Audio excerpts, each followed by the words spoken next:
When you're building an autonomous robot, the hardest part isn't getting it to move. It's getting it to understand where it's safe to drive. Today, we are looking under the hood of our ZumoBot to see exactly how it uses 3D depth data to map a safe path through these cones. To do this, we aren't actually looking for the cones themselves. We are looking for the floor. Using an Intel RealSense camera in Python, we take the raw 3D depth map and apply a RANSAC algorithm. This algorithm mathematically isolates the flat ground and ignores everything else. Instead of doing heavy 3D math, we squash that ground data perfectly flat into a 2D radar map. The green area you see here represents the continuous, safe, drivable floor. When a cone blocks a path, the safe floor ends early.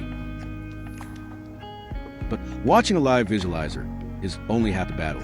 To really tune the robotics, we build a custom flight data recorder. While the robot is driving, it continuously logs its exact mathematical thought process to a CSV file at 30 frames per second.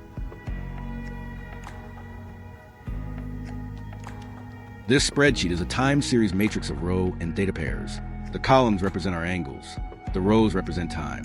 The maximum safe distance the robot saw at that exact millisecond. Because we have this raw data, we can completely unplug the hardware and run a playback script. This lets us pause, rewind, and analyze exactly why the robot made a specific decision, making it incredibly easy to debug our navigation logic. The final step is moving this brain over to a Raspberry Pi and sending the actual serial commands to the Arduino to make it drive. Thanks for watching.